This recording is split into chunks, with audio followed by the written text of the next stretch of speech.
El aire acondicionado del restaurante Le Palais siempre ha tenido ese olor particular a dinero antiguo, mezclado con trufas negras y desinfectante de limón, una fragancia que golpeó mi rostro apenas el valet abrió la pesada puerta de caoba con una reverencia ensayada. Ajusté las solapas de mi abrigo, el mismo de lana gris que he usado durante los últimos 5 inviernos, y sentí el peso de mis 70 años, no en los huesos, sino en la decepción que cargaba en el pecho como una piedra de molino.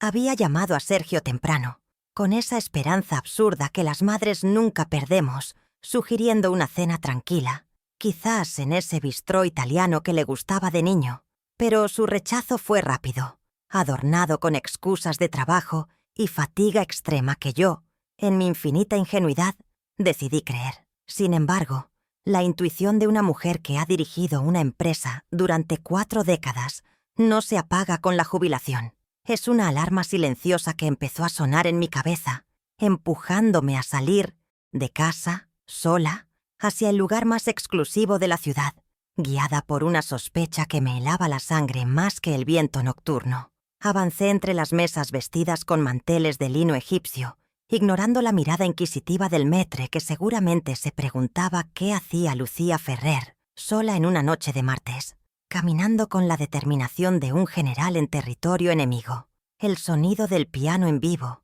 una melodía suave de Debussy, apenas lograba cubrir el murmullo de las conversaciones de los socios del club de golf y los empresarios locales, pero mis oídos se cerraron a todo ruido externo cuando mis ojos se posaron en la mesa central, la mejor ubicada, bajo el imponente candelabro de cristal de Baccarat.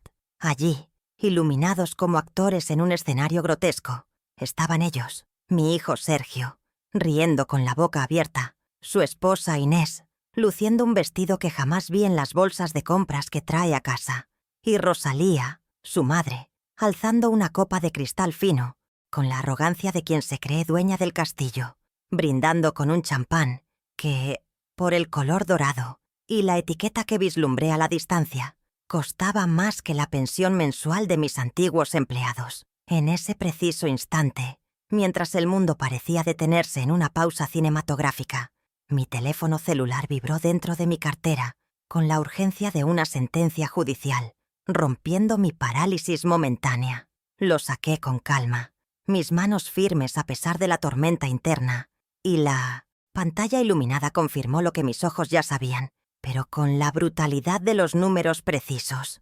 Una notificación de mi banco, alertando un cargo de $2.800 en Restaurante Le Palais, aprobado hace apenas 15 minutos. No era solo una cena, era un desfalco emocional y financiero, ejecutado en mi propio cumpleaños, financiado con la tarjeta suplementaria que le confié a Sergio para emergencias médicas de los niños. Sentí cómo la indignación, que en otra época se habría manifestado en gritos, se condensaba en una frialdad absoluta, una armadura de hielo que cubrió mi corazón.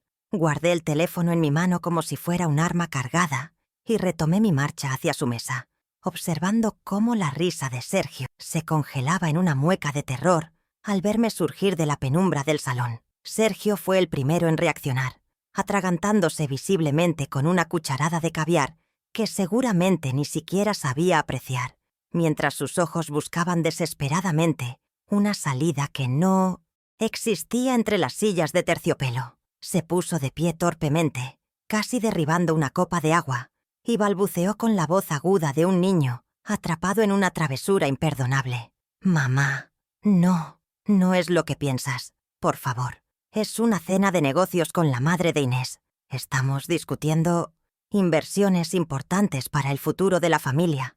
La mentira flotó en el aire, tan frágil y ridícula como su intento de compostura, mientras Inés intentaba cubrir disimuladamente la botella de Dom Perignon con una servilleta, como si pudiera esconder la evidencia de su traición con un trozo de tela. Rosalía, por su parte, ni siquiera se inmutó. Mantuvo su postura rígida, mirándome con esa superioridad prestada que siempre ha caracterizado nuestra relación, esperando que yo, la abuela cansada, me retirara avergonzada para no causar una escena. Sin decir una palabra, llegué hasta el borde de su mesa de cristal y deposité mi teléfono en el centro, justo al lado de la hielera de plata, con la pantalla brillando intensamente hacia arriba para que todos pudieran leer la cifra obscena. 2.800 USD. El brillo azulado del dispositivo contrastaba violentamente con la calidez de las velas, actuando como un faro de verdad en medio de su banquete de mentiras. ¿Negocios, Sergio? Pregunté con un tono de voz bajo, sereno, pero cargado con la autoridad de quien ha firmado los cheques de esta familia durante 40 años. La notificación de $2.800 acaba de entrar a mi teléfono mientras te veía reír. El negocio consiste en ver quién puede beberse más rápido mi jubilación, o están celebrando mi cumpleaños sin la cumpleañera. Mi voz no tembló, y vi cómo el sommelier, que se acercaba para rellenar las copas, se detenía en seco a 2 metros de distancia, percibiendo la tensión nuclear que emanaba de nuestra mesa, decidiendo prudentemente volverse invisible. Fue Rosalía quien, rompiendo el silencio incómodo con el chirrido de su silla al reacomodarse, decidió lanzar el primer dardo envenenado, asumiendo que su estatus de consuegra le otorgaba inmunidad diplomática en mis asuntos financieros. «Ay, Lucía, por favor, no seas dramática en público. Te ves mal», dijo con una sonrisa condescendiente, agitando su mano llena de anillos que probablemente Inés había cargado a mi cuenta el mes anterior. «Tú no entiendes de lujos ni de cómo funcionan estas relaciones sociales. Sergio solo quería agasajarnos un poco. Mejor quédate en casa descansando. A tu edad, estas emociones no son buenas. Nosotros te representamos bien en sociedad. No te preocupes por los detalles». Su descaro fue el combustible final que necesitaba. No era solo ingratitud. Era un intento activo de desplazarme, de convertirme en un fantasma en mi propia vida, mientras ellos devoraban los frutos de mi trabajo, como parásitos, en un huésped que creen moribundo. Me incliné ligeramente sobre la mesa, apoyando mis manos sobre el mantel inmaculado, y clavé mi mirada directamente en los ojos de Rosalía, ignorando por completo a mi hijo y a mi nuera, que parecían encogerse en sus asientos. «Rosalía», comencé, asegurándome de que mi dicción fuera perfecta. «Ser rica con el dinero de otra persona no es tener clase, es caridad mal administrada. Y te informo que la beneficencia Ferrer acaba de cerrar sus puertas permanentemente». Tomé la botella de Dom Periñón del cubo de hielo. La observé un segundo como si evaluara su cosecha, y la dejé caer nuevamente con un golpe seco que resonó como un martillazo. «Sergio, esa botella de vino cuesta más que tu dignidad, y lo peor es que ni siquiera tienes paladar para distinguirla de un vinagre barato». La mesa quedó en un silencio sepulcral. Inés bajó la cabeza, incapaz de sostenerme la mirada, mientras sus dedos jugaban nerviosamente con el borde del mantel, sabiendo que el grifo de oro del que había bebido durante años acababa de cerrarse de golpe. A nuestro alrededor, la atmósfera del restaurante había cambiado. Los murmullos de las mesas vecinas cesaron, y sentí la presión de docenas de ojos clavados en nuestra escena. En la mesa contigua, reconocí a los señores Valdés, socios antiguos del club de golf y conocidos de mi difunto esposo, quienes observaban la situación, no con lástima por mí, sino con un juicio silencioso y devastador hacia Sergio. Podía escuchar sus pensamientos. Podía sentir cómo la reputación de mi hijo se desmoronaba en tiempo real ante la élite de la ciudad. Ya no era el heredero prometedor, sino el hombre de 42 años atrapado gastando la pensión de su madre. Esa vergüenza pública, ese escrutinio social, era mi primera arma, y la usé sin piedad, dejando que el silencio se prolongara lo suficiente para que cada segundo fuera una tortura para ellos, una eternidad de incomodidad, donde sus trajes de marca no podían protegerlos de la verdad desnuda de su dependencia. Recogí mi teléfono con un movimiento fluido, guardando la prueba del delito, y me enderecé alisando mi abrigo, recuperando mi estatura completa y mi dignidad en un solo gesto. «Disfruten el postre», dije, girándome para marcharme sin esperar respuesta. «Aunque les sugiero que lo saboreen despacio, porque será lo último que pagará esta tarjeta antes de que la cancele al salir por esa puerta». No miré atrás mientras caminaba hacia la salida, pero podía sentir sus miradas quemándome la nuca, una mezcla de pánico y confusión. Al cruzar el umbral hacia la noche fría, No sentí tristeza, sino una claridad cristalina. La mujer que había sacrificado todo por su familia había muerto en esa mesa, y en su lugar nacía una auditora implacable. Mientras el ballet traía mi coche, saqué una pequeña libreta de mi bolso y anoté la primera línea de mi nuevo plan de vida. Auditoría General. Día 1. La guerra había comenzado y yo tenía la ventaja del terreno y, sobre todo, la llave de la caja fuerte. Conducir de regreso a casa con el eco de mi propia amenaza flotando en el aire me sumergió en un silencio denso, uno que abrió las compuertas de la memoria con la fuerza de una represa rota. Mis manos, aferradas al volante de cuero de mi sedán de 10 años, parecían viajar solas hacia el pasado, hacia los días en que esas mismas manos no estaban manicuradas, sino manchadas de grasa y tinta de impresora. Recordé el invierno de 1994, apenas 3 meses después de enterrar a mi esposo, cuando tuve que asumir la gerencia de la fábrica de textiles que estaba al borde de la quiebra técnica. Mientras otras viudas lloraban en la comodidad de sus salones, yo pasaba 14 horas diarias entre telares ruidosos y negociaciones con proveedores hostiles, peleando por cada centavo para evitar que el banco ejecutara las garantías que sostenían nuestro techo. Fueron 5 años sin vacaciones, sin fines de semana, durmiendo 4 horas por noche para asegurarme de que el apellido Ferrer no apareciera en la lista de morosos del periódico local. Mientras yo comía sándwiches fríos en un escritorio lleno de facturas vencidas, Sergio vivía una realidad paralela que yo me esforcé por construirle. Una burbuja de cristal blindada contra mis sacrificios. Recordé firmar los cheques de su internado suizo, cifras que en aquel entonces representaban el 30% de mi sueldo líquido.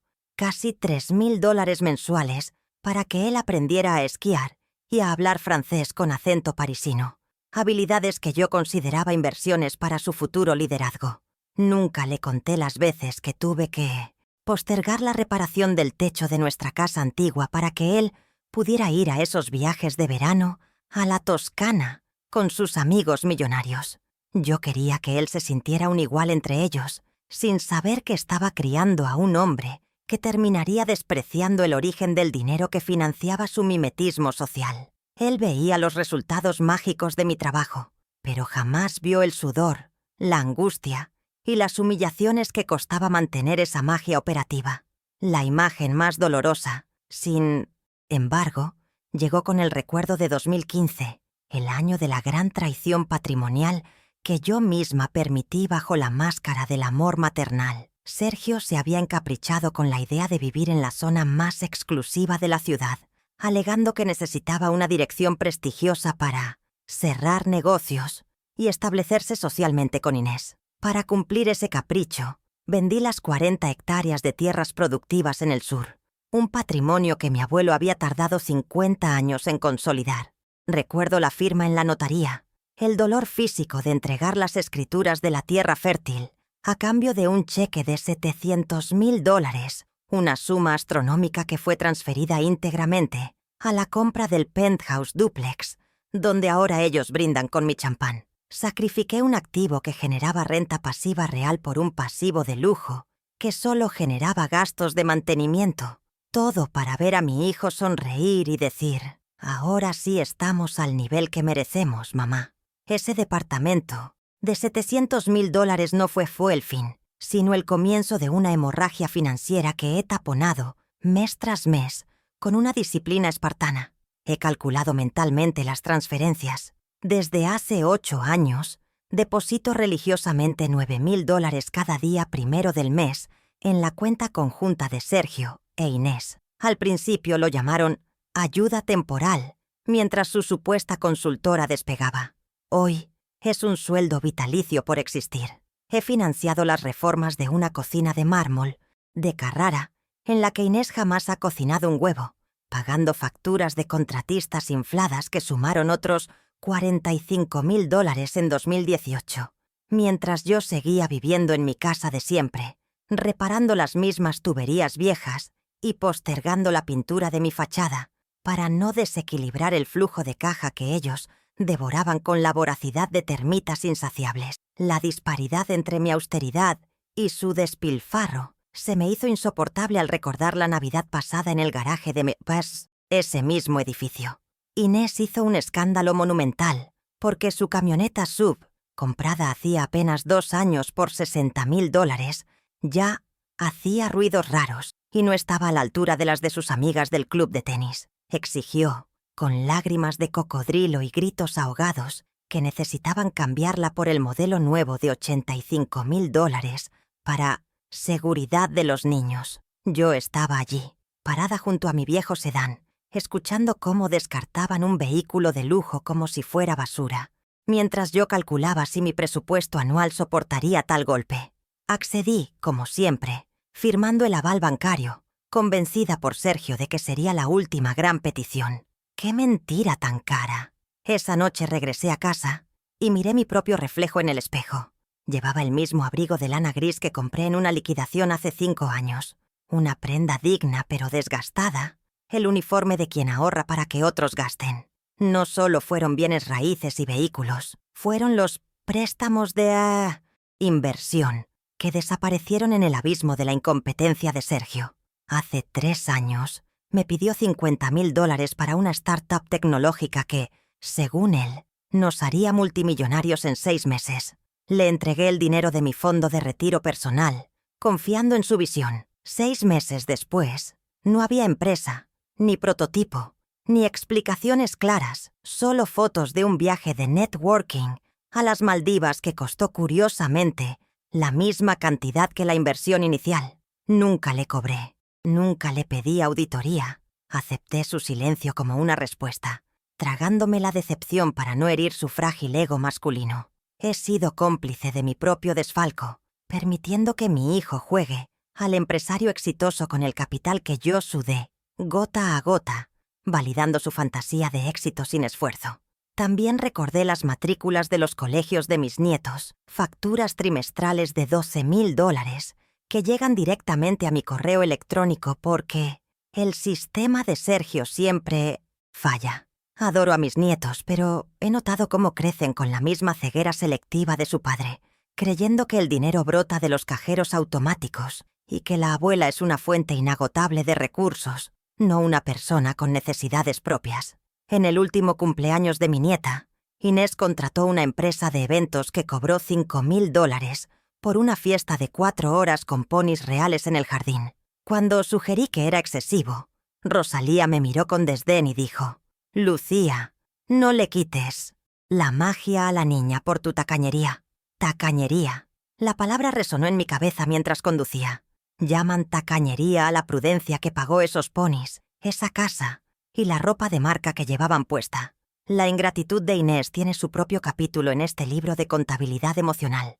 Recuerdo cuando pagué su cirugía correctiva de $10,000 hace 2 años, bajo la premisa de que era por salud respiratoria, aunque volvió con una nariz nueva y perfecta para Instagram. Jamás recibí un «gracias», ni una tarjeta, ni una llamada. Solo escuché semanas después cómo se burlaba con sus amigas en el altavoz del teléfono de Sergio, diciendo que la vieja al fin soltó la plata, le costó pero entendió. Ese día algo se rompió dentro de mí, una grieta fina en el amor incondicional que hoy, en el restaurante, terminó de fracturarse por completo. He sido su banco, su aseguradora y su red de seguridad, y a cambio he recibido el trato de un cajero automático molesto que a veces se traba y requiere golpes para funcionar. Llegué a la entrada de mi casa, una construcción sólida pero modesta en comparación con su penthouse, y apagué el motor. La oscuridad de mi calle contrastaba con las luces brillantes de la ciudad, donde ellos seguían cenando. Miré mis manos sobre el volante una vez más. Ya no eran las manos jóvenes de la viuda que tomó la fábrica. Estaban marcadas por el tiempo y el trabajo, pero seguían siendo fuertes. Durante 40 años construí un imperio para proteger a mi familia de la pobreza, pero me di cuenta, con una claridad dolorosa, que fallé en protegerlos de algo peor, la inutilidad. Al darles todo, les robé la capacidad de valerse por sí mismos. Había creado monstruos dependientes que ahora intentaban devorar a su creadora. Bajé del auto y el aire frío de la noche me golpeó la cara, limpiando la nostalgia. No sentí pena por los millones gastados, sino una determinación fría por lo que estaba a punto de hacer. Cada dólar, cada hora extra, cada sacrificio, cuantificable de las últimas 4 décadas, se alineó en mi mente no como una pérdida, sino como una evidencia. Tenía los registros, tenía la memoria y, sobre todo, tenía el poder legal que ellos ignoraban. La notificación de $2.800 en mi celular no era solo un gasto, era el último clavo en el ataúd de mi paciencia. Entré a mi casa, encendí la luz del estudio y, por primera vez en años, no me sentí sola. Estaba acompañada por la certeza de que la mujer que pagó la fiesta se había ido y la mujer que pasaría la factura acababa de llegar. Caminé hacia mi escritorio de roble, el mismo desde donde dirigí la empresa durante años, y abrí el cajón inferior con una llave que siempre llevo colgada al cuello. Allí, en carpetas ordenadas cronológicamente, descansaba la historia financiera de nuestra familia, el registro tangible de mi amor convertido en números rojos para ellos. Saqué el libro mayor, una libreta de cuero negro donde anoto mis balances personales. Pasé las páginas llenas de mis propios gastos austeros: supermercado, luz, gas, donaciones a la iglesia, hasta llegar a la sección titulada Asignaciones familiares. La columna de la derecha, la de sus gastos, era una torre infinita de cifras que marearía a cualquier contador. Tomé mi pluma fuente, desenrosqué la tapa con calma y tracé una línea gruesa, negra y definitiva al final de la última página. Cierre de ejercicio. Escribí con mi caligrafía angulosa. Mañana no sería un día de lamentos, sería un día de auditoría forense. Iba a recuperar no solo mi dinero, sino mi dignidad, dólar por dólar, contrato por contrato. Me serví un vaso de agua del grifo, despreciando el vino caro que tenía en la alacena, y me senté a esperar el amanecer. La noche sería larga para mí, pero el despertar sería mucho más duro para ellos. El retorno al pasado había terminado. El futuro empezaba ahora, y tenía un precio que Sergio, Inés y Rosalía no podrían pagar. La mañana siguiente al desastre en Le Palais amaneció con una claridad hiriente, esa luz blanca de invierno que no perdona imperfecciones ni sombras. Me levanté a las 5 de la madrugada, no por insomnio, sino por la disciplina militar que mi cuerpo recordaba de los años en la fábrica, esa urgencia de resolver crisis antes de que el mundo despierte. Me preparé un café negro, tan oscuro como mis intenciones, y me senté frente a la computadora de escritorio en mi estudio, una máquina que Sergio siempre despreció por obsoleta, pero que guardaba las llaves digitales de nuestra existencia financiera. Mis dedos flotaron sobre el teclado un instante antes de ingresar las credenciales de acceso a la banca en línea corporativa, la cuenta matriz desde la cual se alimentan las tarjetas adicionales de la familia. No sentía la ansiedad de una madre preocupada. Sentía la concentración quirúrgica de un auditor forense a punto de diseccionar un cadáver contable para encontrar la causa de la muerte. La pantalla parpadeó y cargó el resumen global, y lo que vi me hizo dejar la taza sobre la mesa con un golpe seco. El saldo disponible había bajado drásticamente, no solo por la cena de anoche, sino por una hemorragia sistémica que había ignorado por confianza ciega. Hice clic en la pestaña de la tarjeta Black de Sergio, esa extensión de crédito ilimitado que le otorgué bajo la premisa de gastos de representación y emergencias familiares. La lista de transacciones se desplegó como un papiro de infamia, una cascada de números rojos que desafiaba cualquier lógica de supervivencia financiera básica. En los últimos 30 días, el total ascendía a $15.300, una cifra que podría sostener a 3 familias trabajadoras durante un año entero. Mis ojos recorrieron los conceptos, buscando los supuestos gastos médicos o inversiones que él siempre alegaba cuando le pedía explicaciones vagas. No había farmacias, no había clínicas, no había compras de equipo tecnológico para su supuesta consultora. Lo que había era una geografía del hedonismo, boutiques de lujo, restaurantes de 5 tenedores y cargos recurrentes en clubes exclusivos donde la membresía cuesta más que mi auto. La traición no era abstracta, tenía fecha, hora y código de comercio. brillando en píxeles de alta definición frente a mis ojos cansados pero abiertos. Profundicé en el detalle de una transacción específica fechada hace apenas 3 días, $4.500, en Maison Luxe, una tienda de marroquinería francesa. Recordé que Inés había llegado al almuerzo del domingo pasado, quejándose de que no tenía nada decente para llevar a la boda de su prima, mientras ocultaba una bolsa nueva bajo la mesa. Ahora veía el recibo digital, un bolso de piel de avestruz, edición limitada. Pero lo que me heló la sangre no fue el bolso de Inés, sino el segundo ítem en la misma factura, una billetera de hombre de $1.200 y un pañuelo de seda de $800, enviado a la dirección de Rosalía. Mi hijo no, solo estaba vistiendo a su esposa con mi dinero. Estaba manteniendo los caprichos de su suegra, financiando su elegancia con el sudor de mi frente. El clic del ratón resonó en el silencio del estudio como un disparo silenciado, marcando cada hallazgo, cada prueba de que mi generosidad había sido convertida en su caja chica personal. Seguí bajando por el historial, sintiendo cómo la indignación se transformaba en una estrategia fría. Encontré un cargo de $3.000 en agencia de viajes Premium. Desplegué el comprobante adjunto y leí los detalles del itinerario. 3 boletos de avión en primera clase, con destino a Cancún para el próximo mes. Los pasajeros listados eran Sergio Ferrer, Inés Valdés y, por supuesto, Rosalía Valdés. Todo incluido suite presidencial, decía la descripción del paquete. Recordé la conversación telefónica de la semana pasada, cuando Sergio me dijo con voz quebrada que no podrían venir a visitarme el fin de semana porque estaba ahogado en trabajo y preocupado por el futuro de los niños. La mentira era tan burda, tan insultante a mi inteligencia, que solté una risa corta y seca, mientras yo calculaba si debía pintar mi fachada este año o el próximo para ahorrar. Ellos planeaban beber margaritas en el Caribe a mi costa, llevándose a la madre de Inés como reina madre de la expedición. Encendí la impresora láser que descansaba en la esquina del escritorio, un viejo monstruo confiable que cobró vida con un zumbido eléctrico.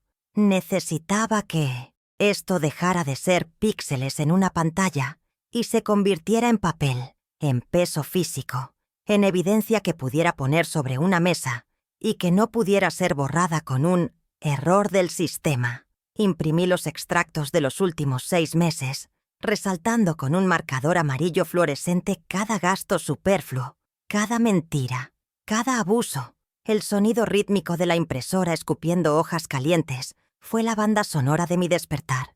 Ver las hojas apilarse, una tras otra, me dio una sensación de poder que no había sentido en años. No eran solo recibos, eran la cartografía de su deslealtad.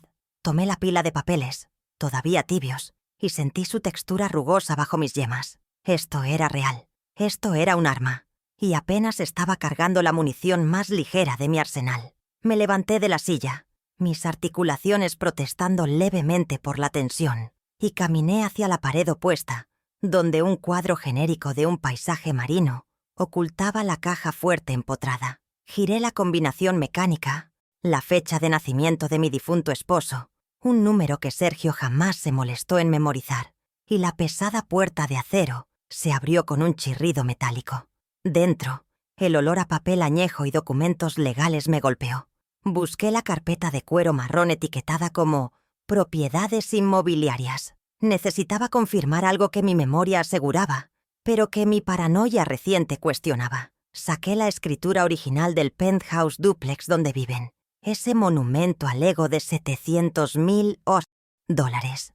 Mis manos no temblaban al desplegar el documento notarial, buscando las cláusulas de propiedad con la avidez de un abogado litigante. Allí estaba, en la 3ª página, párrafo 2, claro como el agua de manantial, propietaria única y legítima, Lucía Ferrer. Mis ojos escanearon buscando cualquier mención de usufructo vitalicio o donación en vida, términos que Sergio intentó colar en la negociación original y que yo, gracias a Dios y a mi instinto de empresaria, rechacé en el último minuto bajo consejo de don Alfonso. No existía ningún derecho legal que los atara a esa propiedad, más allá de mi buena voluntad. Vivían allí bajo la figura de comodato precario, un término legal elegante para decir que son huéspedes, que pueden ser desalojados en cuanto el dueño lo decida. Acaricié la firma al pie de la página, mi firma de 2015, agradeciendo a mi yo del pasado por haber mantenido esa última línea de defensa. Esa escritura no era solo un título de propiedad, era su sentencia de desahucio. Y ahora descansaba sobre mi escritorio junto a los extractos bancarios, formando la segunda columna de mi templo de la justicia. Pero la intuición me decía que había más, que el desprecio no se limitaba a lo financiero. Recordé que el domingo pasado, Inés había dejado su tableta iPad olvidada en el sofá de mi sala tras su apresurada huida, porque llegaban tarde al club. La había guardado en un cajón, esperando que viniera a buscarla, cosa que no había hecho todavía, probablemente porque tenía otro dispositivo nuevo. Saqué la tableta. La pantalla se iluminó pidiendo código. Probé el cumpleaños de Sergio. Error. Probé el de sus hijos. Desbloqueado. La falta de seguridad digital era un reflejo de su arrogancia. Se sentían tan intocables que ni siquiera protegían sus secretos. No sentí culpa al tocar el icono azul del correo electrónico. Si ellos usaban mi dinero como propio, yo tenía derecho a auditar en qué lo gastaban y qué decían mientras lo hacían. El buzón de entrada estaba sincronizado y un hilo de correos con el asunto «Planes verano» entre Inés y Rosalía captó mi atención inmediata. Abrí el primer correo, fechado hace 2 semanas. Inés escribía: «Mamá, ya reservé los vuelos a Cancún. No te preocupes por el costo. Lo pasé a la tarjeta de la vieja. Sergio dice que ella ni revisa los estados de cuenta. Está tan senil con sus plantas que ni se entera». La palabra senil me golpeó como una bofetada física.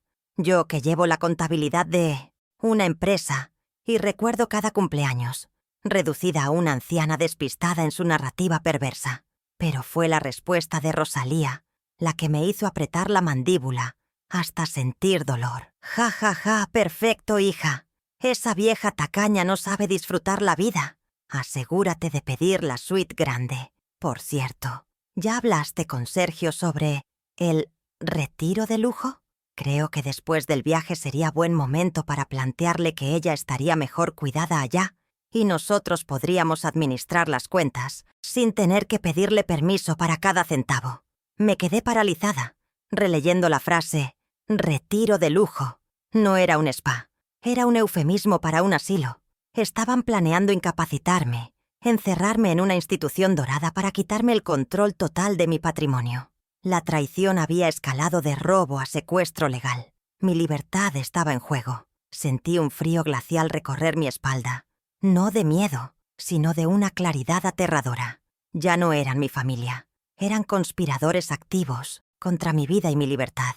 La estaca financiera ahora se había convertido en una estaca de supervivencia. Hice capturas de pantalla de cada correo, de cada burla, de cada plan macabro. Envié las imágenes a mi propio correo seguro y luego conecté la tableta a mi impresora. El papel volvió a salir, esta vez cargado con las palabras venenosas de mi nuera y su madre. Vieja tacaña, senil, asilo. Cada hoja que caía en la bandeja de salida era un clavo más en el ataúd de su estilo de vida. Mientras organizaba las impresiones de los correos, sonó el timbre de la puerta. Era el cartero con la correspondencia acumulada. Entre las facturas de servicios y publicidad había un sobre con el logotipo del registro de la propiedad, marcado como «confidencial». Mi corazón dio un vuelco. Yo no había solicitado ningún trámite reciente. Rasgué el sobre con el abrecartas de plata, sacando un documento formal. Una notificación de rechazo de gravamen. Mis ojos corrieron por el texto legal hasta entender lo impensable. Hace 10 días se había presentado una solicitud para hipotecar mi casa principal. Esta casa, mi refugio, por un valor de $200,000. El solicitante aparecía como Lucía Ferrer, pero la solicitud había sido rechazada por discrepancias en la firma biométrica y falta de presencia notarial del titular. Alguien había intentado falsificar mi firma para hipotecar mi techo. No necesitaba ser detective para saber quién. Sergio tenía copias de mis documentos, acceso a mis archivos antiguos. Buscó el formulario adjunto en la notificación, donde aparecía la firma falsificada. Era un intento torpe, una imitación temblorosa de mi rúbrica, hecha seguramente con prisa y desesperación. Mi propio hijo había intentado vender mi seguridad, arriesgar la casa que su padre construyó, para obtener liquidez rápida. Esto cruzaba la línea de la inmoralidad y entraba de lleno en el terreno penal. Fraude, falsificación de documento público, tentativa de estafa. Me tuve que sentar, sintiendo cómo las piernas me fallaban por un segundo. El niño que yo había acunado, al que le había enseñado a escribir su nombre, había usado esa misma mano para intentar robarme mi hogar. La magnitud del delito me obligó a mirar la situación desde una perspectiva nueva. Ya no se trataba de darles una lección, se trataba de protegerme de delincuentes. Si el banco no hubiera tenido controles estrictos, hoy mi casa tendría una hipoteca de $200,000 que ellos jamás pagarían y yo estaría en la calle. Miré la fecha de la solicitud. Coincidía con el día que Sergio me pidió dinero para la inversión urgente y yo le dije que no tenía liquidez. Su respuesta no fue aceptar el no, sino intentar robarlo a mis espaldas. La desesperación de Sergio debía ser profunda, mucho más de lo que aparentaba en sus cenas de lujo, para arriesgarse a la cárcel. Pero esa desesperación no me ablandó. Al contrario, me confirmó que era peligroso. Coloqué la notificación del registro junto a la escritura del ático, los correos impresos y los estados de cuenta bancarios. 4 pilas de evidencia, 4 clavos, el fraude de la tarjeta, robo continuado, la escritura, poder de desalojo, los correos, conspiración para incapacitación, la hipoteca fallida, intento de fraude mayor. Mi escritorio ya no parecía un mueble doméstico, sino la mesa de evidencia de una fiscalía. Cada documento tenía una implicación práctica devastadora. Podía cortar el dinero, podía echarlos de su casa, podía bloquear cualquier intento médico sobre mi persona y podía, si quisiera, enviar a mi hijo a prisión. No lo enviaría a la cárcel. La vergüenza pública sería su celda. Pero necesitaba que él supiera que yo tenía el poder para hacerlo. Me levanté y caminé hacia la ventana, observando mi jardín de invierno, las camelias que yo misma podaba. Ellos me llamaban senil por cuidar mis plantas, sin saber que la jardinería me enseñó la lección más importante de todas. A veces, para que el árbol sobreviva, hay que podar las ramas enfermas, por muy grandes que sean. Y Sergio, Inés y Rosalía eran ramas podridas que estaban matando al tronco. La tristeza que había sentido en el restaurante se había evaporado por completo, reemplazada por una determinación de hierro. Ya no había dudas, ni remordimientos, ni... Quizás no quisieron decir eso. Las pruebas eran tangibles, estaban entintadas sobre papel, pesaban en mis manos. Tomé una carpeta roja, nueva, impecable, y comencé a guardar los documentos en un orden específico, cronológico y temático, tal como le gusta a don Alfonso. Primero la propiedad, la base de todo, luego el flujo de dinero, la sangre del sistema, después la traición moral de los correos y finalmente el crimen de la hipoteca, el golpe de gracia. Cerré la carpeta y escribí en la portada con un marcador negro indeleble: Operación Dignidad. El nombre sonaba cursi, quizás, pero para mí era la definición exacta de lo que estaba por ocurrir. Miré el reloj de Fiemters en la pared. Eran las 8 de la mañana. Don Alfonso llegaba a su despacho a las 8:30 en punto. Tenía tiempo suficiente para ducharme, vestirme con mi mejor traje sastre, ese azul marino que uso para las juntas de directorio, y llegar a su oficina antes de que él tomara su primer café. No iba a pedir consejos, iba a dar instrucciones. El plan silencioso estaba a punto de dejar de ser una idea para convertirse en una maquinaria legal imparable. Agarré mi teléfono y antes de salir hice una última gestión rápida. Entré a la aplicación del banco y cambié la contraseña de acceso principal, activando la autenticación biométrica de 2 pasos. Luego, entré a la configuración de las notificaciones y activé alertas para cualquier movimiento superior a $1. Se acabó el recreo, murmuré al ver la confirmación en la pantalla. Tomé las llaves del auto y la carpeta roja. Al salir de mi estudio, apagué la luz, dejando la habitación en penumbras, pero llevándome la verdad bajo el brazo. La auditoría había terminado. Ahora empezaba la ejecución. Cerré la puerta de entrada con doble vuelta, asegurándome de que mi fortaleza estuviera sellada. Mientras caminaba hacia el auto, el sol de la mañana me calentó la cara. Por primera vez en años, no me sentía como una viuda rica esperando el final. Me sentía como la CEO que salvó una fábrica de la quiebra. Iba a salvar mi vida de la quiebra moral y financiera, y Dios apiade a quien se pusiera en mi camino, porque Lucía Ferrer acababa de despertar de su larga siesta de complacencia. Arranqué el motor y puse primera, rumbo al despacho de abogados, con la certeza absoluta de que el lunes la vida de millonarios de mi hijo se estrellaría contra el muro de hormigón de la realidad. El despacho de don Alfonso Reverte olía a tabaco de pipa rancio y a leyes inmutables, un aroma que no había cambiado en los 30 años que llevaba gestionando los asuntos legales de los Ferrer. Entré con mi carpeta roja bajo el brazo, caminando sobre las alfombras persas desgastadas que habían visto desfilar a la mitad de la aristocracia arruinada de la ciudad, y me senté frente a su escritorio de caoba maciza, sin esperar invitación. Alfonso, un hombre de 70 años con cejas pobladas y una mirada que podía detectar una mentira a 100 metros, dejó sus gafas sobre un legajo de papeles y me observó en silencio, percibiendo la electricidad estática de mi determinación. No hubo saludos cordiales ni preguntas sobre el clima. Simplemente deslicé la carpeta Operación Dignidad sobre la superficie pulida de su mesa, empujándola hacia él como quien entrega una declaración de guerra firmada y sellada. «Léelo todo, Alfonso», le dije con voz monocorde, «y luego dime cuánto tiempo de cárcel le corresponde a alguien que intenta falsificar una hipoteca sobre la casa de su madre». Alfonso abrió la carpeta y sus ojos recorrieron los documentos con la velocidad de un escáner profesional, deteniéndose primero en los extractos bancarios y luego, con una mueca de incredulidad, en la notificación del registro de la propiedad. El silencio en la habitación se volvió pesado, solo roto por el tic-tac del reloj de péndulo en la esquina, marcando los segundos que le quedaban a la impunidad de mi hijo.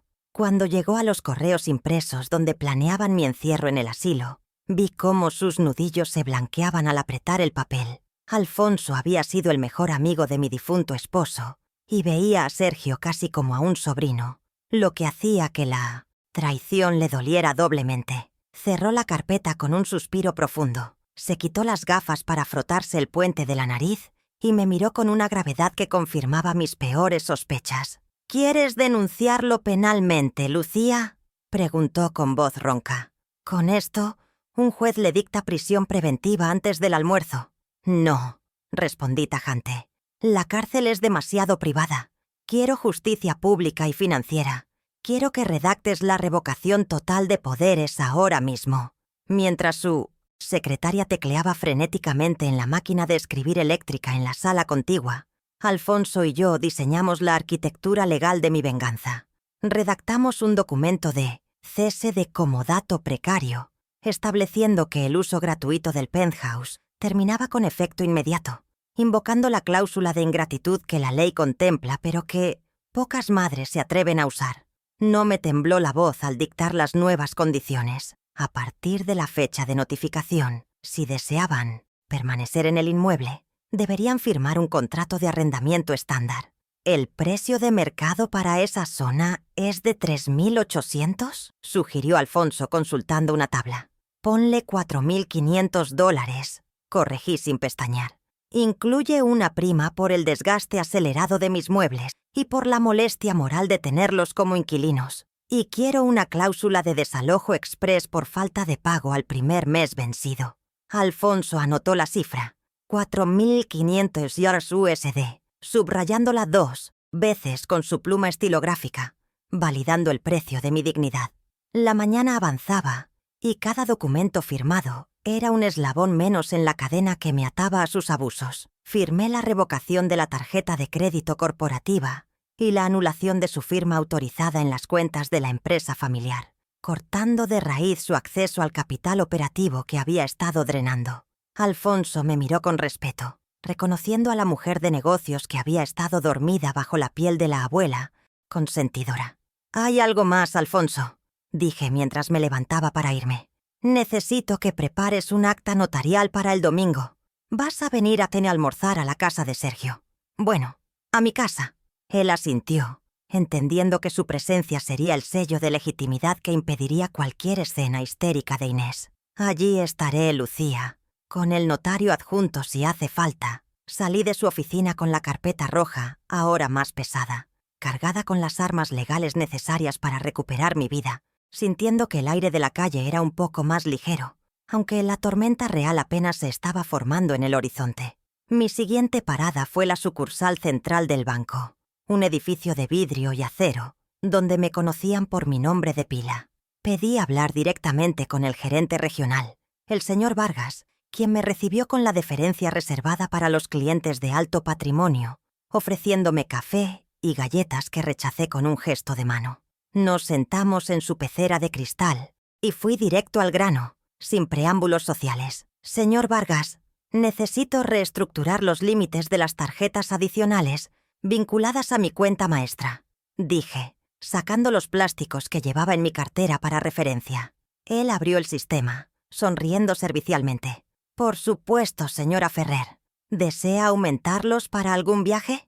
La ironía de su pregunta casi me hace sonreír. «Al contrario, quiero establecer un límite rígido, inamovible y sin posibilidad de sobregiro autorizado». Vargas asintió, dedos listos sobre el teclado. «¿De cuánto estamos hablando? ¿$1,000? ¿500? Me incliné sobre su escritorio, asegurándome de que me escuchara con claridad absoluta. $50, dije.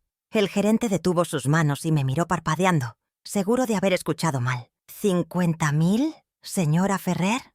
No, señor Vargas. $50 americanos. 50. Exactos. El silencio incómodo que siguió fue delicioso.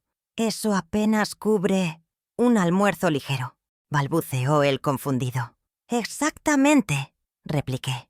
«Es suficiente para que no pasen hambre en una emergencia, pero insuficiente para que inviten a nadie a comer caviar. Y quiero que la restricción entre en vigor inmediatamente, pero que las notificaciones de rechazo no les lleguen al celular, solo que la tarjeta decline en el punto de venta».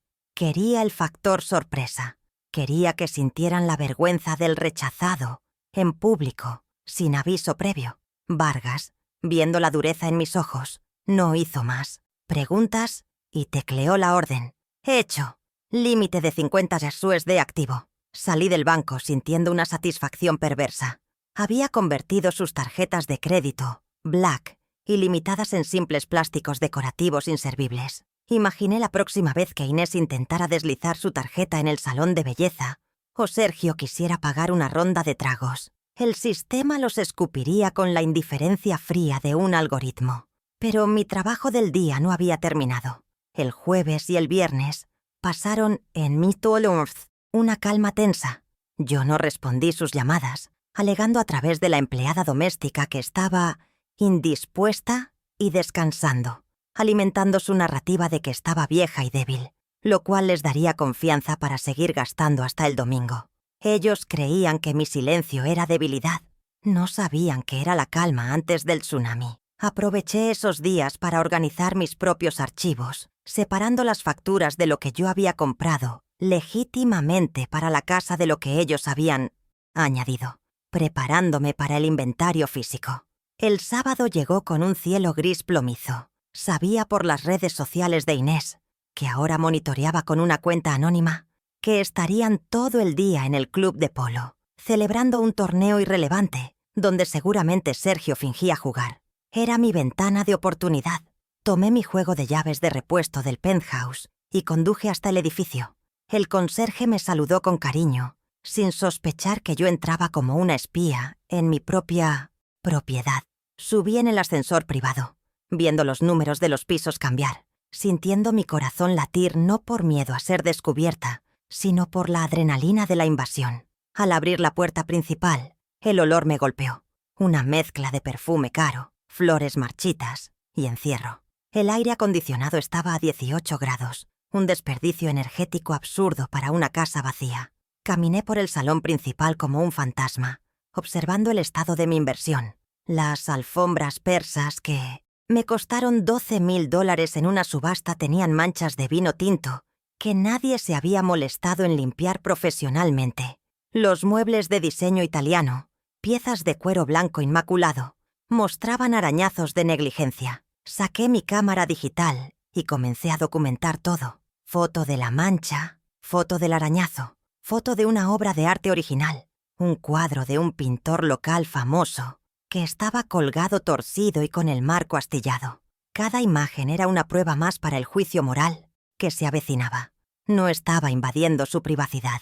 Estaba inspeccionando mis activos, y el estado de deterioro solo confirmaba que ellos no eran dueños. Eran ocupantes destructivos que no valoraban lo que no les había costado ganar. Entré en la cocina, esa joya de mármol y acero inoxidable que pagué hace 2 años. La encimera estaba abarrotada de platos sucios con restos de comida seca, botellas de vino vacías y cajas de pizza gourmet. Tenían servicio doméstico pagado por mí, pero al parecer, ni siquiera con ayuda podían mantener el orden básico. Abrí la nevera gigantesca de doble puerta. Estaba llena de productos importados, quesos franceses, jamones ibéricos, trufas en conserva. Calculé mentalmente el valor del contenido de esa nevera. Más de $1,000 en perecederos. Mientras tanto, yo compraba la marca genérica de leche para ahorrar centavos. La ira volvió a subir, caliente y rápida, pero la canalicé tomando notas en mi libreta. Inventario de cocina, electrodomésticos, propiedad de Lucía Ferrer. Vajilla, propiedad de Lucía Ferrer. Comida, desperdicio financiado por Lucía Ferrer. Llegué al pasillo de las habitaciones y me detuve frente a la puerta del cuarto de huéspedes, el que Rosalía usaba como si fuera su suite privada. Empujé la puerta y vi el caos. Ropa tirada por todas partes, joyas, probablemente compradas con mi dinero, esparcidas sobre la cómoda, y sobre la mesa de noche, una foto enmarcada de ella y su difunto esposo, como si hubiera colonizado el espacio permanentemente. Pero lo que más me llamó la atención fue ver, arrinconado contra la pared, mi antiguo caballete de pintura, cubierto con una sábana vieja y usado como perchero para sus bolsos. Ese caballete representaba mi pasión olvidada, mi arte, lo que yo era antes de ser solo la proveedora. Verlo así, degradado a un mueble utilitario para sus vanidades, me dolió más que el dinero. Le quité la sábana, acaricié la madera y prometí en silencio: pronto volverás a oler a óleo, no a perfume barato. Pasé 2 horas meticulosas haciendo el inventario. Etiqueté mentalmente cada objeto. El sofá, mío. La mesa de comedor, mía. Las lámparas de cristal, mías. Al final me di cuenta de una verdad aplastante. Si sacara todo lo que yo había pagado, Sergio e Inés se quedarían sentados en el suelo, vestidos con ropa de marca, pero en un piso de concreto vacío. Su vida era una escenografía prestada. Antes de irme, dejé todo exactamente como estaba, asegurándome de no dejar huellas físicas de mi visita. No quería alertarlos todavía. El golpe debía ser total y sorpresivo. Cerré la puerta del penthouse con suavidad, dejando atrás el silencio de su decadencia, y bajé al garaje sintiendo que acababa de visitar un museo de la ingratitud.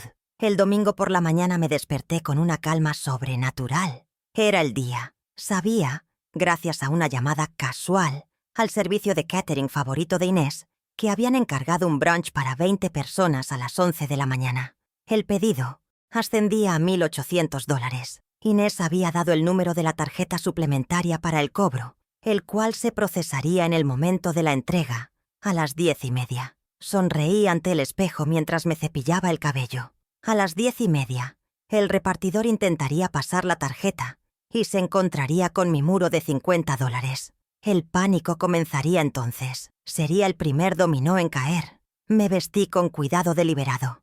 No el traje sastre de negocios, sino un vestido de seda, azul real, elegante pero suave, con mi collar de perlas de 2 vueltas. Quería verme como la matriarca respetable, la dueña, no como la agresora. A las 10:15, recibí un mensaje de texto de don Alfonso. En posición, esperando tu señal. Él estaba en su coche. a una calle de distancia, listo para entrar cuando yo lo indicara. Me senté en mi sala a esperar la llamada inevitable. El teléfono sonó a las 10:35. Era Sergio. «¿Mamá? Oye, hay un problema rarísimo con la tarjeta. El chico del catering está aquí y dice que declina. Seguro es un error del banco. ¿Puedes llamar para autorizar o transferirme 2.000 rápido? Qué pena con los invitados llegando». Su voz tenía ese tono de urgencia manipuladora de siempre. Respiré hondo, inyectando una dulzura falsa en mi voz. «Qué extraño, hijo. No te preocupes. Voy para allá enseguida y lo solucionamos todo en persona. No dejes que se vayan». Colgué antes de que pudiera responder. Solucionar era un verbo muy amplio. Tomé la carpeta roja, ahora bautizada Operación Dignidad, y salí de mi casa. El sol brillaba, los pájaros cantaban, y yo me sentía como un verdugo caminando hacia el cadalso, solo que esta vez yo no era la condenada. Conduje despacio, saboreando el momento. En 20 minutos, su mundo de fantasía colapsaría frente a sus amigos de la alta sociedad. La auditoría silenciosa había terminado. El tiempo de las sombras y los susurros había pasado. Al llegar al edificio, vi el camión del catering detenido en Innocemstiaf, doble fila, con el conductor discutiendo con un Sergio visiblemente sudoroso en la acera. Aparqué mi coche, bajé la ventanilla y le hice una señal a don Alfonso, que acababa de aparecer en la esquina. «Es hora», murmuré para mí misma. Ajusté el espejo retrovisor, me miré a los ojos y vi el brillo de acero de una mujer que ya no tenía miedo a perder nada, porque ya lo había recuperado todo dentro de sí misma. Caminé hacia la entrada del edificio con paso firme, ignorando la mirada suplicante de Sergio, que corrió hacia mí como un niño asustado. «¿Trajiste la otra tarjeta, mamá? ¡Qué vergüenza! Inés está histérica arriba». Lo miré con una sonrisa leve, casi compasiva, y le di una palmadita en la mejilla, fría y seca. «Sube, Sergio. Vamos a hablar de tarjetas, de casas y de futuros. Pero primero, vamos a asegurarnos de que todos tus invitados estén presentes». Él no entendió el subtexto, aliviado de ver a mamá al rescate.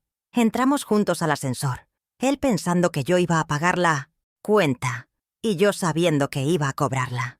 Las puertas se cerraron, sellando su destino en una caja de metal ascendente. El silencio en el trayecto de su vida fue el último momento de paz que tendría mi hijo en mucho tiempo. Cuando las puertas se abrieron en el ático, el ruido de las risas de los invitados ajenos a la tragedia llenó el aire. «Que empiece la función», pensé, y di el primer paso hacia mi nueva vida.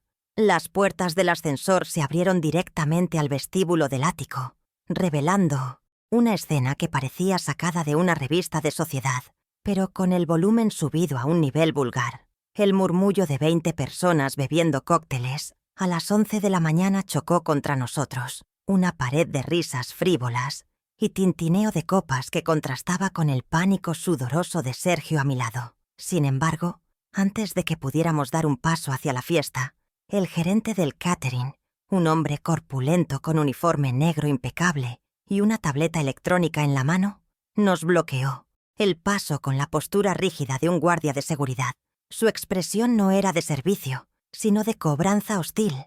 La máquina de tarjetas en su mano parpadeaba una luz roja de denegado que iluminaba su rostro con una urgencia acusatoria. «Señor Ferrer», dijo con voz gélida, lo suficientemente alta para que los invitados más cercanos giraran la cabeza. «Necesitamos liquidar la factura de $1.840 ahora mismo, o mis camareros retirarán las bandejas de inmediato». «No, trabajamos a crédito». Sergio se encogió, buscando mi mirada con esa desesperación patética que había perfeccionado durante años, esperando que yo sacara la billetera mágica y resolviera el problema con una sonrisa maternal. Pero esta vez, la dinámica había cambiado. Yo no era la salvadora, era la auditora.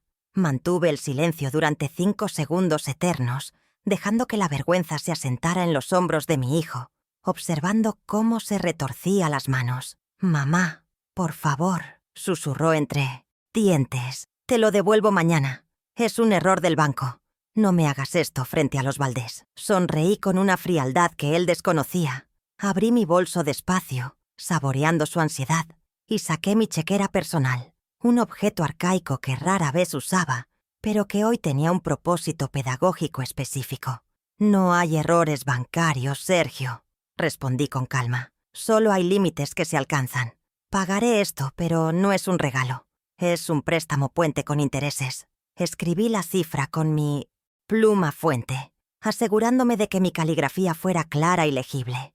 $1.840. Arranqué el cheque con un sonido rasgado que pareció cortar el aire tenso del vestíbulo y se lo extendí al gerente, quien lo aceptó con un suspiro de alivio, reconociendo mi firma solvente. Pero antes de que Sergio pudiera relajarse, tomé la factura impresa que el hombre me ofrecía y saqué un bolígrafo rojo de mi bolso. «Firma aquí, Sergio», ordené, señalando el reverso del papel térmico. «¿Qué? ¿Por qué?», balbuceó él. «Escribe: yo, Sergio Ferrer, reconozco adeudar esta suma a Lucía Ferrer, pagadera en 30 días. Si no lo escribes, detengo el cheque ahora mismo y dejo que se lleven el salmón». Su cara pasó del rojo al pálido. Me miró con incredulidad, pero la amenaza de la humillación pública fue más fuerte. Garabateó la frase con mano temblorosa, firmando su primera deuda documentada conmigo. Guardé el recibo firmado en mi carpeta roja, como si fuera un trofeo de caza. Menor. Era una pequeña victoria, un cambio sísmico en nuestra relación donde el dinero ya no fluía libremente, sino que se negociaba. Inés apareció en ese momento, navegando entre los invitados con una sonrisa plástica que se desmoronó al ver la escena transaccional en la entrada. Llevaba un vestido de seda color champán que seguramente costaba más que la comida, y sus ojos escanearon rápidamente la situación, detectando el peligro. «¿Todo bien? ¿Por qué tanta cara larga?», preguntó con una voz aguda y nerviosa, intentando tomar a Sergio del brazo para alejarlo de mí. «Tu suegra acaba de salvarte el almuerzo, querida», le dije, bloqueando su paso con una mirada directa. «Pero asegúrate de que tus invitados coman todo, porque es la comida más cara que jamás probarán. No habrá sobras para la cena». Entramos finalmente al gran salón, un espacio diáfano con vistas panorámicas a la ciudad que yo había pagado, ladrillo a ladrillo. La luz del mediodía inundaba la estancia, reflejándose en las joyas de las esposas de los socios del club y en los relojes de oro de los inversores inmobiliarios que Sergio intentaba impresionar. En el centro de todo, como una reina en su trono, estaba Rosalía.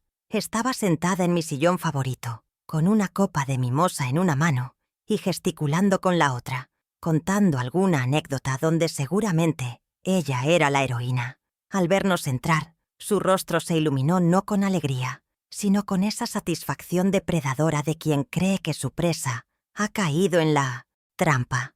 «¡Al fin!», exclamó haciendo que varias cabezas se giraran. «Pensé que te habías perdido en el camino, Lucía, o que habías olvidado la cartera, como te pasa últimamente con la edad». Las risas corteses de su séquito resonaron como cristales rotos, pero en lugar de encogerme o ruborizarme como solía hacer para mantener la paz, sentí una calma absoluta, una serenidad nacida del poder. Caminé hacia ella, ignorando los saludos tibios de los conocidos, y me detuve justo frente a su círculo. «No olvidé la cartera, Rosalía», dije con un tono de voz proyectado, claro y firme, que cortó las conversaciones adyacentes. «De hecho, traje algo mucho más importante que dinero. Traje claridad». Ella parpadeó, confundida por mi falta de sumisión, pero antes de que pudiera replicar con otra ironía, la puerta del ascensor se abrió nuevamente a mis espaldas con un timbre suave. El sonido anunció la llegada de la caballería pesada. Don Alfonso Reverte entró en el ático, no con ropa de domingo, sino con su traje gris marengo de 3 piezas y su maletín de cuero gastado, emanando la autoridad de un juez de la Corte Suprema. La atmósfera del salón cambió instantáneamente. El aire festivo se evaporó, reemplazado por una tensión eléctrica. Alfonso no era un invitado de brunch, era el abogado más temido de la ciudad, un hombre que solo aparecía cuando había testamentos, divorcios o quiebras. Los invitados lo reconocieron de inmediato. Algunos incluso enderezaron la espalda instintivamente, y el murmullo cesó. Sergio, que se había servido una copa de vino apresuradamente para calmar los nervios, casi la derrama al ver a nuestro abogado familiar entrar con rostro de pocos amigos. «¿Tío Alfonso?», preguntó, su voz subiendo una octava. «¿Qué haces aquí? No sabía que vendrías. No es una reunión de trabajo». Intentó forzar una sonrisa y guiarlo hacia el bar, lejos del centro de atención, pero Alfonso se mantuvo firme a mi lado, como un roble centenario inamovible. «Buenos días, Sergio», respondió Alfonso con su voz de barítono, ignorando la mano extendida de mi hijo. «Lucía me pidió que la acompañara. Hay asuntos administrativos que no pueden esperar al lunes». La frase «asuntos administrativos» flotó en el aire, cargada de presagios oscuros. Vi a Inés intercambiar una mirada de pánico puro con su madre. Sabían que la presencia de Alfonso rompía el guión de su fantasía. Ellas esperaban a la abuela pagadora, no al equipo legal. Rosalía intentó recuperar el control de su escenario, poniéndose de pie con dificultad. «Ay, Alfonso, siempre tan serio», dijo con una risa nerviosa. «Ven, tómate una copa. Estamos celebrando la vida. Deja los papeles para la oficina». Aproveché ese momento de duda colectiva para separarme del grupo y caminar hacia el ventanal principal, dándoles la espalda deliberadamente. Observé la ciudad extendida a mis pies, los edificios brillantes, el tráfico lejano. Era una vista de $1.000.000, una vista que ellos daban por sentada. Escuché a mis espaldas cómo el silencio se volvía denso, incómodo, insoportable. Nadie se atrevía a hablar fuerte con el abogado presente. Había logrado mi objetivo intermedio. Había secuestrado la energía de su fiesta. Ya no era su celebración. Era mi sala de espera. Me giré lentamente, con una copa de agua mineral en la mano, y observé a mi público. Eran 20 personas influyentes, testigos perfectos para lo que estaba por venir. No necesitaba gritar. Necesitaba que escucharan cada palabra. Don Alfonso abrió su maletín con un clic seco que sonó como un disparo en el silencio relativo. Sacó un pila de sobres blancos, sellados y formales, y los sostuvo con ambas manos. Sergio miraba los sobres como si contuvieran antrax. «¿Qué es eso, mamá?», preguntó, su voz temblando visiblemente. «Son notificaciones, Sergio», respondí suavemente, caminando de vuelta hacia el centro del salón hasta quedar al lado de Rosalía, invadiendo su espacio personal hasta obligarla a sentarse de nuevo. «Pero antes de hablar de negocios, creo que tu suegra quería hacer un brindis, ¿verdad, Rosalía? Te escuché decir algo sobre tu hermosa casa cuando entré». La trampa estaba puesta. Rosalía, atrapada entre su ego y el miedo, no pudo resistirse a la oportunidad de afirmar su dominio frente a sus amigas, a pesar de la amenaza latente. Se aclaró la garganta, levantó su copa de nuevo, y con una mirada desafiante hacia mí, cometió el error fatal que yo estaba esperando. «Sí, bueno», dijo con voz, temblorosa pero altiva, «quería brindar por mis hijos, Sergio e Inés, y por este maravilloso hogar que han construido con tanto esfuerzo. Que la abundancia siga fluyendo en esta casa». Los invitados alzaron sus copas tímidamente, murmurando «salud», sin saber que estaban brindando sobre un campo minado. «Salud», repetí yo, sin levantar mi vaso de agua. «Esfuerzo y abundancia». 2 palabras interesantes. Dejé mi vaso sobre una mesa auxiliar con un golpe definitivo y tomé la carpeta roja de las manos de Alfonso. El momento de la sutileza había terminado con ese brindis hipócrita. La pequeña victoria de pagar el catering y asustarlos con el abogado ya había cumplido su función. Ablandarlos, ponerlos nerviosos, prepararlos para el golpe final. Ahora, con todos los ojos puestos en mí y la mentira de su hogar flotando fresca en el aire, era hora de corregir el registro histórico. Di un paso adelante, quedando sola en el centro de la alfombra persa manchada. ¿Saben cuánto cuesta mantener esta abundancia que menciona Rosalía? Pregunté a la sala en general, con un tono conversacional, casi amable. Nadie respondió. Un banquero al fondo se aflojó la corbata. ¿Nadie? Bueno, yo sí lo sé, porque tengo los recibos aquí mismo. Abrí la carpeta. El sonido del cartón al desplegarse fue el único ruido en el ático. Miré a Sergio, luego a Inés, y finalmente clavé mis ojos en Rosalía. Y creo que es hora de que todos sepan el precio real de esta fiesta. La primera hoja de la carpeta, la auditoría de la tarjeta, estaba lista para ser leída. El suspenso en la sala era tan denso que se podía cortar con un cuchillo.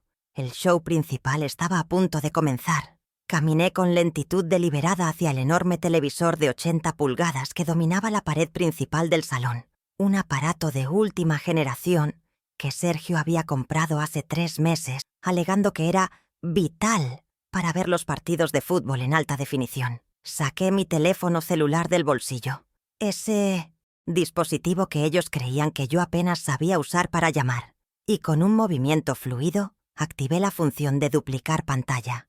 La tecnología, cuando se usa como arma, es silenciosa y letal. En cuestión de segundos, la imagen de fondo de pantalla de los nietos desapareció, reemplazada por una hoja de cálculo de Excel, nítida, brillante y devastadora titulada Flujo de caja y déficit, familia Ferrer.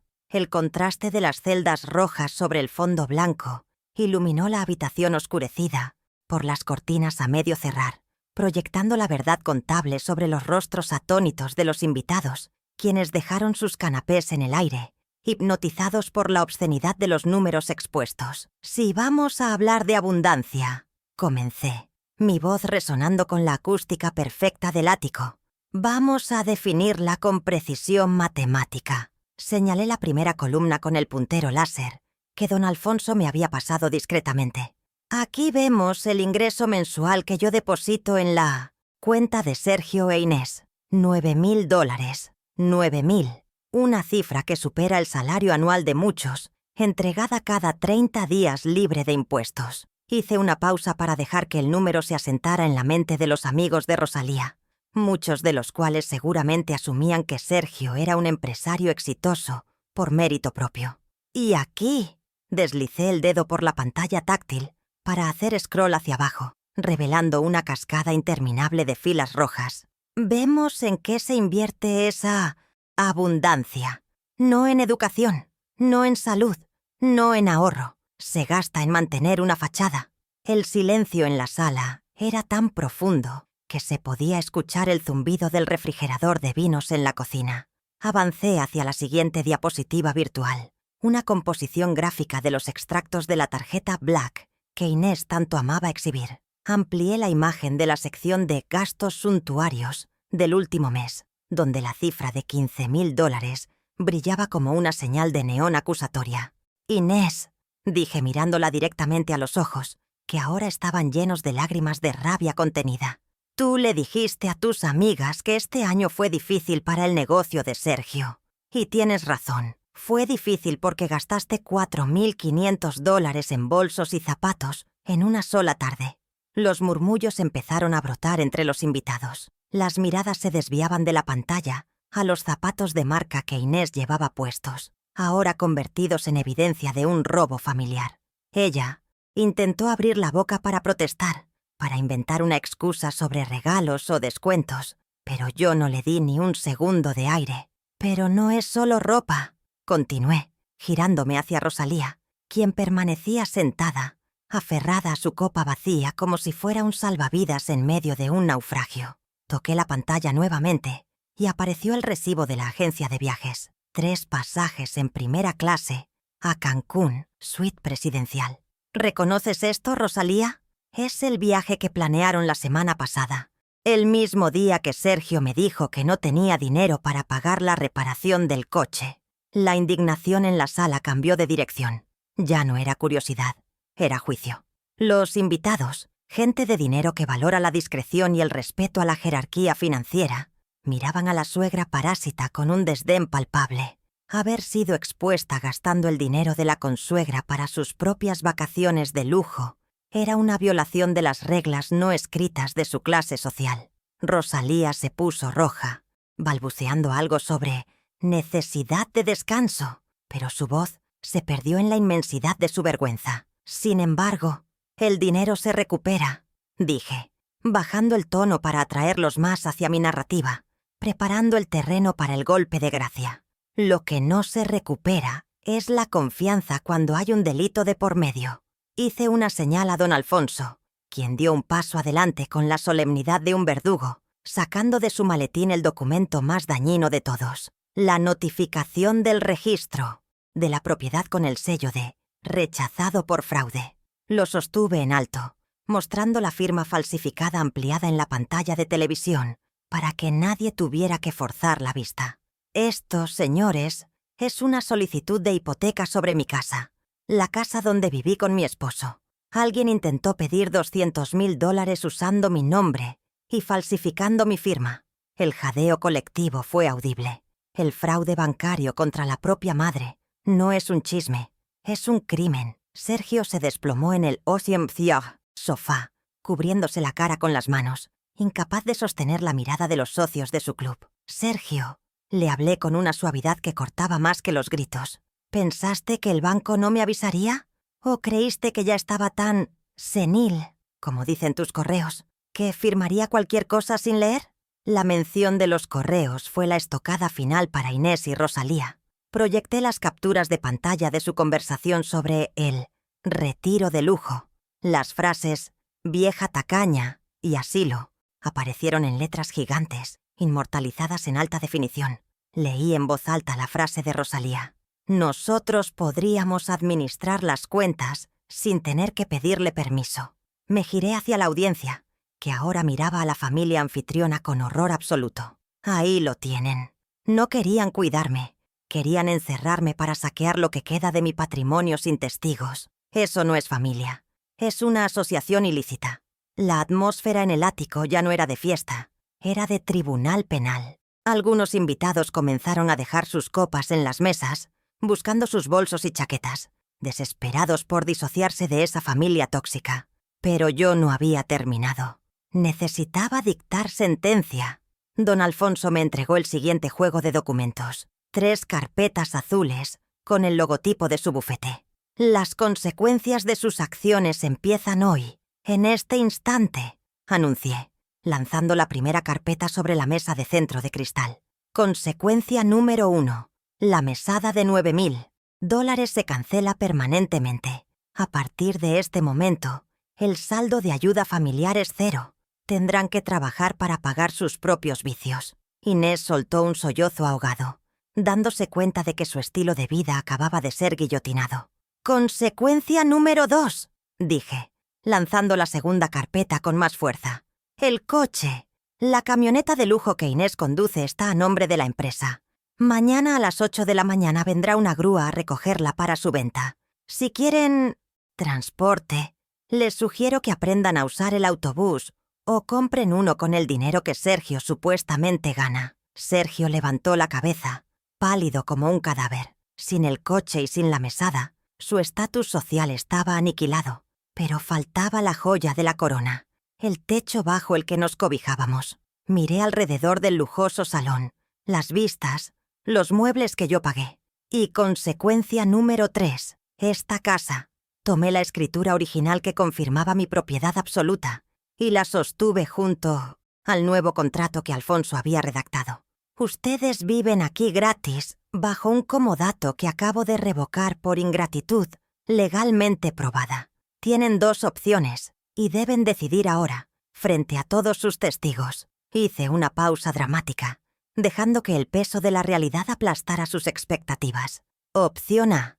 Desalojan el inmueble en 60 días. Opción B. Firman este contrato de arrendamiento ahora mismo. El alquiler es de $4,500 mensuales, más gastos de comunidad. El primer mes se paga por adelantado. Tiré el contrato sobre la mesa, justo al lado de las copas de champán sin terminar. ¿Pagas tú, Sergio? ¿O paga tu suegra con su pensión? Rosalía se levantó indignada, intentando recuperar algo de dignidad. «Esto es un atropello. No puedes cobrarnos por vivir en la casa de tu hijo». Me acerqué a ella hasta que pude oler su perfume caro rancio por el miedo. Ese es el punto, Rosalía. Nunca fue la casa de mi hijo. Siempre fue mía. Y tú eres una invitada que ha abusado de su bienvenida durante años. Me giré hacia los invitados, que ya estaban en retirada masiva hacia el ascensor, huyendo de la escena del crimen moral. «Les sugiero que se vayan», les dije con calma. «El brunch ha terminado. Ahora comienza una reunión de negocios privada entre el propietario y sus inquilinos morosos». La estampida fue inmediata y silenciosa. Nadie se despidió de Sergio. Nadie besó a Inés. Los amigos de la alta sociedad huyeron como ratas, abandonando un barco que se hunde, llevándose consigo la reputación de los Ferrer. En menos de 2 minutos, el ático quedó vacío de extraños, dejando solo el eco de la humillación flotando en el aire viciado. Solo quedamos nosotros 5. Sergio destruido en el sofá, Inés llorando sobre la mesa, Rosalía de pie temblando de ira impotente, don Alfonso vigilando la puerta como un centinela, y yo, de pie en el centro de mi propiedad, sintiendo una ligereza que no experimentaba desde hacía décadas. «Bien», dije, rompiendo el silencio postapocalíptico. «Ahora que estamos en familia y sin público que impresionar, vamos a firmar». Don Alfonso destapó su pluma estilográfica de oro y la colocó sobre el contrato de alquiler. Sergio miró la pluma, luego me miró a mí, buscando algún rastro de la madre que perdonaba todo. No encontró nada más que la mirada de una socia mayoritaria, decepcionada. «Firma, Sergio», ordené. «O empieza a empacar hoy mismo. Y te advierto, si falta una sola cuchara de plata en el inventario que hice ayer, te descontaré su valor de tu inexistente herencia». Sergio tomó la pluma con dedos que parecían de trapo. Leyó la cifra. $4.500. Sabía que no podía pagarlo sin mi ayuda, y sabía que mi ayuda se había extinguido. Pero firmar era la única forma de no dormir en la calle esa noche. Garabateó su nombre, sellando su nueva realidad. Ya no era el dueño del castillo. Era un inquilino a prueba. Inés lo miró con horror, entendiendo que el dinero para sus bolsos ahora iría destinado a pagarme el alquiler a mí. La ecuación se había invertido brutalmente. El dinero volvía a su fuente. Me acerqué a Rosalía, quien seguía parada junto a la ventana, incapaz de procesar su caída. «¿Y tú?», le dije en voz baja, íntima. «Esa habitación de huéspedes que ocupas ya tiene un nuevo destino. Será mi estudio de pintura. Tienes 48 horas para sacar tus cosas. Si encuentro algo tuyo el miércoles, lo donaré a la caridad. Considera eso mi última obra de beneficencia en tu nombre». Ella abrió la boca para gritar, para insultar, pero no salió ningún sonido. Sabía que yo tenía los correos, las pruebas y a don Alfonso de testigo. Estaba derrotada. Caminé hacia la terraza, abriendo las puertas corredizas de cristal para dejar entrar el aire fresco, limpiando el olor a hipocresía que había saturado el lugar. Alfonso se unió a mí, guardando los documentos firmados en su maletín, con la satisfacción del deber cumplido. «Bien jugado, Lucía», murmuró mirando el horizonte. «Brutal, pero necesario». Asentí tomando una copa de champán que había quedado intacta en una bandeja, una copa que yo había pagado. «No fue un juego, Alfonso», respondí, mirando mi reflejo en el cristal, viendo a una mujer fuerte, no a una víctima. Fue una corrección de mercado. Desde el interior del salón, escuché el primer grito real de la pelea entre Sergio e Inés, las recriminaciones mutuas comenzando a brotar ahora que el dinero fácil se había cortado. «Tú y tus gastos», gritaba Sergio. «Tú y tu madre inútil», respondía Inés. Sonreí. Ese ruido ya no era mi problema. Era el sonido de ellos madurando a la fuerza. Di un sorbo al champán. Estaba frío, seco y perfecto. Sabía a victoria. Sabía a libertad. La auditoría había concluido con éxito total.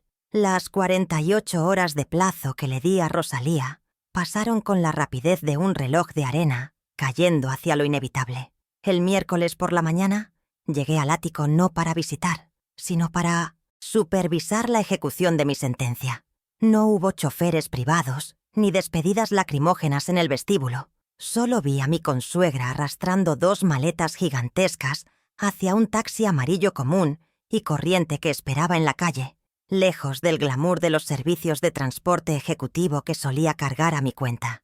La vi desde la ventana del salón, luchando con el peso de su equipaje y de su ego destrozado, mientras el portero, instruido por mí para no brindar servicios extra a no residentes, la observaba con indiferencia profesional. Su partida no fue solo física. Fue como si una nube tóxica se hubiera disipado del apartamento, llevándose consigo el olor a perfume empalagoso y la tensión constante de tener que competir por el respeto en mi propia propiedad.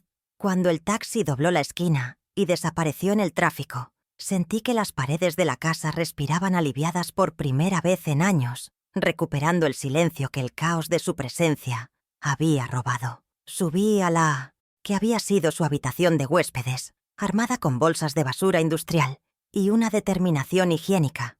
Aunque se había llevado su ropa, el rastro de su ocupación persistía. Revistas de chismes apiladas, botellas de cremas vacías y esa energía pesada de la ociosidad. No permití que la empleada doméstica limpiara ese cuarto. Quería hacerlo yo misma, como un ritual de purificación. Descolgué las cortinas pesadas que ella había elegido para dormir hasta el mediodía y abrí las ventanas de par en par, dejando que la luz cruda del sol inundara el espacio. En el centro de la habitación, donde antes reinaba su cama king size, coloqué mi viejo caballete de pintura, rescatado del olvido y limpiado con aceite de linaza, hasta que la madera brilló de nuevo. Al colocar el primer lienzo en blanco sobre el soporte, sentí una emoción que creía muerta, la anticipación de crear algo para mí, no de pagar algo para otros. Ese cuarto ya no era el hotel gratuito de Rosalía, era el santuario de 1200 de Lucía, y cada pincelada sería un acto de reclamación territorial.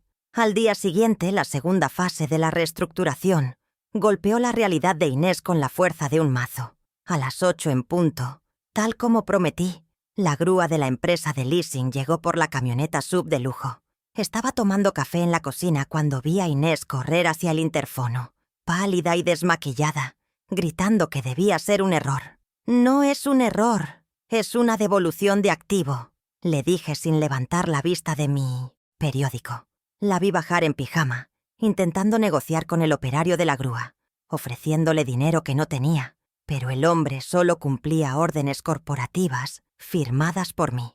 Ver cómo enganchaban ese vehículo de $85,000, el símbolo de su estatus en el club de madres, fue una lección visual brutal. Cuando subió de nuevo, derrotada y llorando, no le ofrecí consuelo, sino un horario de autobuses impreso que había dejado sobre la isla de mármol. «La parada está a 2 cuadras», le informé, «y el abono mensual cuesta menos que un café de los que te gustan».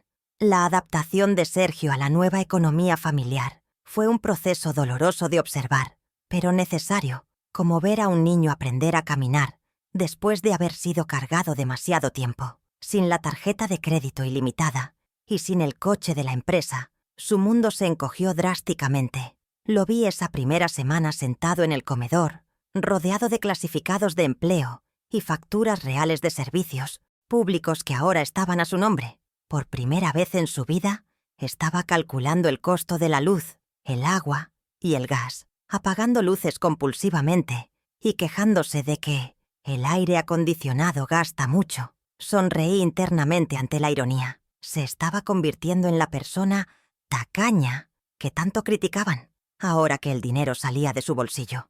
No intervine, no ofrecí un adelanto, no suavicé el golpe. Dejé que la ansiedad de la supervivencia real forjara en él el carácter que mi mimada crianza no había logrado construir en 4 décadas. El 1 del mes siguiente marcó el hito definitivo de nuestra nueva relación contractual. Estaba en mi estudio revisando mis cuentas cuando mi teléfono vibró con una notificación bancaria. No era un aviso de saldo bajo ni un cargo por cenas de lujo. Era un depósito entrante. Transferencia recibida. 4.500 $ USD. Remitente. Sergio Ferrer. Concepto. Alquiler octubre. Me quedé mirando la pantalla durante 1 minuto entero, sintiendo una satisfacción que ningún regalo del Día de la Madre podría igualar. Ese dinero no me enriquecía más. Yo ya tenía suficiente, pero simbolizaba el restablecimiento del orden natural de las cosas. Era la prueba tangible de que la sangría se había detenido y el respeto se había impuesto. Por primera vez, mi hijo estaba contribuyendo al patrimonio familiar en lugar de depredarlo. Respondí al correo de confirmación bancaria con un simple «recibido», tratando la transacción con la frialdad profesional que merecía. Ya no éramos solo madre e hijo. Éramos arrendadora e inquilino, y esa distancia higiénica era lo que salvaba nuestra relación de la toxicidad total. Con el flujo de efectivo restablecido y los gastos parásitos eliminados, Mi propia rutina experimentó un renacimiento. Los $9,000 mensuales que antes se evaporaban en los caprichos de Inés y Sergio ahora permanecían en mi cuenta, acumulándose con una rapidez asombrosa. Decidí que era hora de invertir en la única persona que había descuidado durante 40 años, yo misma. Contraté a un jardinero paisajista para rediseñar mi jardín de invierno. Compré los óleos de calidad profesional más caros de la tienda, sin mirar el precio, y reservé un viaje para mí sola a la costa de Italia. No en clase turista, sino en primera. No sentí culpa al gastar. Cada dólar que usaba para mi disfrute era una afirmación de vida, un recordatorio de que mi función en este mundo no era ser un cajero automático, sino una mujer, con deseos, gustos y sueños propios. La vieja tacaña resultó ser una bon vivant experta cuando se trataba de gastar su propio dinero en su propia felicidad. Las visitas dominicales cambiaron radicalmente. Ya no eran banquetes obligatorios donde yo servía y ellos exigían. Ahora eran visitas breves, educadas y con previa invitación. Cuando Sergio e Inés venían a verme, traían su propio vino y se sentaban en el borde del sofá con una especie de reverencia temerosa. Hablaban de sus trabajos. Sergio había tenido que aceptar un puesto real en ventas. Inés estaba intentando vender joyería artesanal por internet. Y de lo dura que está la calle. Yo escuchaba, asentía y les ofrecía galletas caseras, pero mi chequera permanecía guardada bajo 7 llaves en la caja fuerte. Habían aprendido a no pedir. La vergüenza de aquel brunch y la amenaza latente de don Alfonso, quien seguía siendo el ejecutor de mi voluntad legal, actuaban como un campo de fuerza invisible. Habíamos encontrado un equilibrio basado en límites claros. Me respetaban no por amor incondicional, sino porque sabían que yo tenía el poder de dejarlos en la calle. Y curiosamente, ese respeto forzado se sentía más honesto que sus adulaciones anteriores. Una tarde, meses después, me encontré pintando en mi nuevo estudio del ático, con la luz dorada del atardecer bañando el lienzo. Estaba terminando un retrato de mi difunto esposo, capturando esa mirada severa pero justa que él tenía. Me detuve a limpiar un pincel y miré alrededor. La habitación olía a trementina y lavanda, no a la presencia invasiva de Rosalía. Escuché la llave en la puerta principal. Era Sergio llegando del trabajo, cansado, con la corbata desajustada. Me saludó desde el pasillo con un «Hola, mamá. Ya deposité la luz», antes de irse a su lado del dúplex. No hubo dramas, ni peticiones, ni mentiras. Solo la convivencia de adultos responsables. Sentí una paz profunda, la certeza de que al obligarlos a madurar, les había hecho el regalo más grande de todos. Aunque ellos todavía lo vieran como un castigo, había salvado el patrimonio, sí, pero también había salvado lo que quedaba de su dignidad al obligarlos a construirla. Caminé hacia la terraza con una copa de mi propio champán, el mismo Dom Periñón que recuperé aquella noche en el restaurante. La ciudad brillaba abajo, indiferente a nuestros dramas domésticos, pero yo me sentía la dueña del mundo. Había recuperado mi casa, mi dinero y mi nombre. Miré las luces de los rascacielos y pensé en todas las mujeres de mi edad que siguen siendo rehenes de la culpa materna, financiando vidas ajenas por miedo a la soledad. Yo había cruzado ese desierto y había salido intacta, más fuerte y más rica en todos los sentidos. Di un sorbo al vino burbujeante, celebrando no un cumpleaños, sino un renacimiento. La soledad de la terraza no se sentía vacía, se sentía llena de posibilidades, libre de lastres y parásitos. Recordé la imagen de mí misma entrando al restaurante Le Palais, hacía apenas unos meses, temblando de indignación. Esa mujer parecía lejana ahora. La Lucía actual no temblaba, ejecutaba. Había aprendido que el amor sin límites es una forma de negligencia, y que decir no es la frase más amorosa que una madre puede decir cuando sus hijos se pierden en la codicia. Dejé la copa sobre la barandilla de mármol y sonreí al viento nocturno, formulando en mi mente el epitafio de mi antigua vida de sacrificios y el lema de mi nuevo reinado. La lección había sido dura, costosa y dolorosa, pero el saldo final era positivo. Me giré para entrar, echando un último vistazo a mi imperio recuperado. Todo estaba en su lugar. Las cuentas cuadraban, los contratos estaban firmados y mi corazón estaba tranquilo. No necesitaba que me agradecieran la lección. Su solvencia futura sería mi agradecimiento. Apagué las luces de la terraza, dejando la ciudad atrás, y cerré las puertas de cristal con suavidad, pero con firmeza.